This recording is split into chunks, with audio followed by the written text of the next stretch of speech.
Afternoon guys. Ayan, nakikita nyo naman siguro yung paninda ko. Ayan, pinakita ko sa inyo kasi may papakita ako sa inyong nagtitrending ngayon. So ayun na nga, nakita nyo na yung tindahan ko dito. At may papakita ko sa inyo, nagtitrending talaga siya. Trending siya ngayon sa mga bata. And nakikita ko somewhere, sa mga matatanda, sa mga bata. Pero mostly is favorite ng mga bata. Ito, papakita ko sa inyo. This is it. Ito. Ano ba to? Basa to. Gluten la xiao. Gluten la xiao. Ayan. Trending siya ngayon. Actually, may color red neto.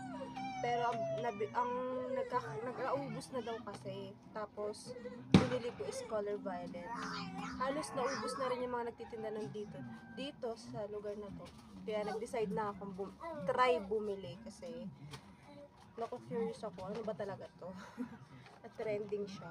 So, sa ganito is, mabibili mo siya ng 150 ata per box. Yan, mga ganun.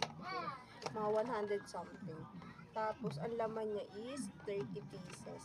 30 pieces ang laman niya. At sa loob niya is ganito. Ganito yung packaging niya. Sa likod. At ito yung harap. Ayan. Ayan. Ayan yung harap. Nakikita nyo ba yan? Ayan. So, nakikurious ako dito. Ano kayang lasa nito? Pero, nag-ready ako ng tubig. Kasi sabi ng mga bata, hindi naman doon siya masyado maanghang. Siguro yung nabibili nilang kulay red. Ito kasi color violet. So, I don't think so. But, anong lasa nito? Or anong feeling, pero try natin. Pero nag-ready pa rin ako ng tubig para in case, diba? Amoy ano siya, alam mo yung amoy ng Chinese na pagkain, Chinese food. Ayan, gagantuin ko lang guys, ayan. Kasi para siyang ano nga, para pang Chinese. Natatakam tuloy. May likis ako guys sa manghang, pero yung sobrang anghang, I don't think po kakayanin ko pa.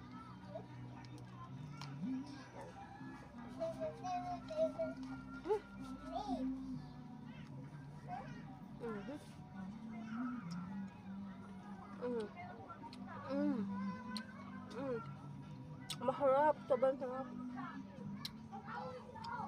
Parang pagkain sa mga restaurant, ang sarap sobra, pero mapalo yung anghang.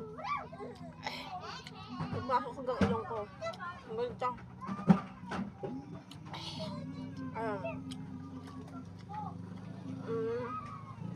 Rate ko dito is parang 100 over 100. 100 over 10. Ang sarap guys. Sobrang sarap. Diba pag bumili ka ng ganito sa tindahan na malapit sa inyo, sulit yung bibili nyo. Pwede nyo siyang iulam. Pwede nyo siyang ihalo sa mga salad. Ang sarap guys. Grabe. Pwede nyo pag-video. Lang siya. Pero hindi yung yung grabing-grabe. May 13 lang na pasok sa ilong hanggang tulalamunin ito. Ganun lang. Pero ang sarap. Grabe. That's it guys for this video. Please like, share, and subscribe. So delicious here. Sarap.